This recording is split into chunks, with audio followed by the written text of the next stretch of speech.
Hi, it's Ashleigh from Sweet Dreams Bake Shop, and welcome back to my channel where I make a lot of cake and cookie decorating tutorials as well as give a lot of baking business tips.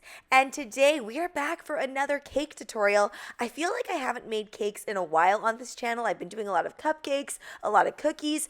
We're back with cake. You guys know me, when it comes to cakes, I'm mostly all about the decorating, but I will link down in the description box below the recipes that I'm using today. And basically, it's just a chocolate sponge cake with Italian meringue buttercream. And today I am featuring some of the decor from YVR Cookie.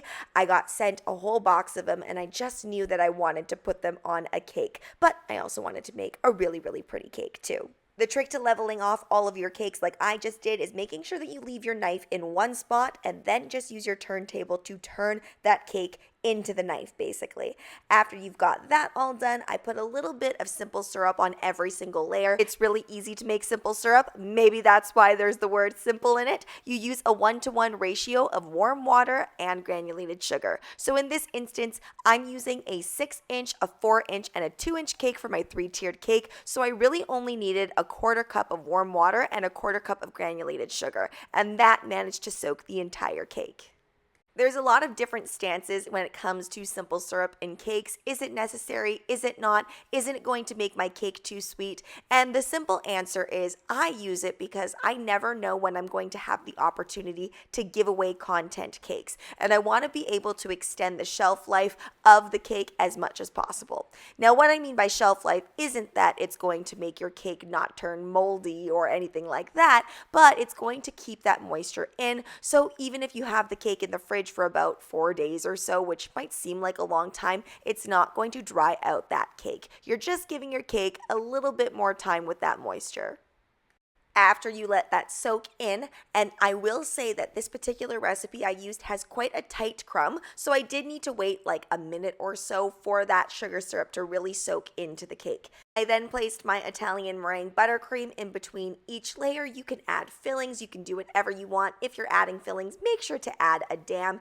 And because Italian meringue buttercream is quite a stiff buttercream, I actually didn't have to put this in the fridge with the layers just in there. So sometimes I know people like to put their fillings in first, pop it back in the fridge just so it solidifies a little bit more, and then finish the crumb coat. I find that with the weather right now, by the way, it's very cold. It was very snowy. We had 2 snow days.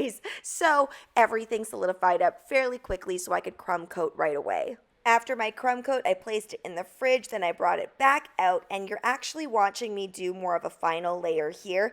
And there are certainly imperfections here. I mean, if this were a wedding cake and I was doing just pure white layers, I would definitely go back in with another coat. But the reason I didn't is because I'm a time saver. I like to be efficient. And because I know that a lot of cookie crumbs are going to go all over this anyway, I'm not too concerned with a few imperfections here and there. I know that they will get covered up in the end. Covering a cake smoothly with buttercream is honestly probably one of the hardest things that I've had to learn when it comes to cake decorating. It took me the longest to learn.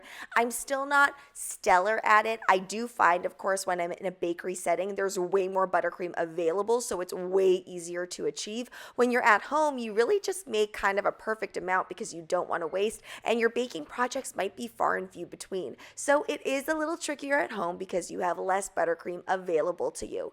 One of the things that I do to really help myself out is get that bench scraper really, really nice and hot. The bench scraper is the big metal thing that you see me holding, not the spatula itself, and get it heated. What this is going to do is it's going to help get rid of those air bubbles in your buttercream. It's going to help smooth things out, and it makes your buttercream just go a little bit further because as that heat is hitting that buttercream, it kind of melts it just slightly, and then it wraps it around the cake beautifully. And if your cake is nice and cold enough, it's going to chill pretty quickly, so it's not just going to be dripping off of your cake. No need to worry about that. Now, if you don't have a torch like I do, what you can do is run that bench scraper under really, really hot or boiling water. This will give the same effect. It's just that you're going to kind of run out of water, or you might run out of hot water if you're not super, super good at this quite yet. So what the torch does is it gives you that same effect, but it makes it way faster.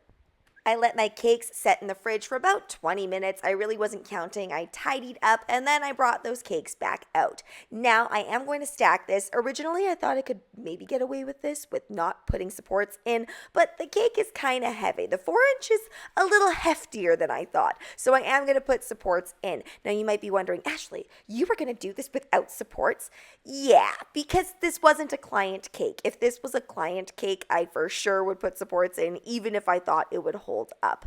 So I'm placing those supports in. I'm just using paper straws because honestly, guys, we have fast food and I get all these paper straws and I can't stand to drink out of them. However, they are great cake supports. So I use them for that instead. And then I use my metal reusable straw for my drinks. After stacking them all, and yes, gloves are a must when you're stacking, especially buttercream cakes so that you don't get everything all melted everywhere all over your hand. I am using a French tip. It's a smaller one because this is a smaller cake, and I'm creating a really simple border all the way around. I thought I was giving you guys the best angle. In fact, I was like, finally, they'll be able to see what I'm doing. I'm sorry about all of this. Really, really sorry. But basically, you want to squeeze with a good amount of pressure. When you're satisfied with the little seashell you created, stop squeezing and then kind of brush it off. It really matters which direction you're going in. So because I naturally pipe all of my borders clockwise, I tend to brush off to the left.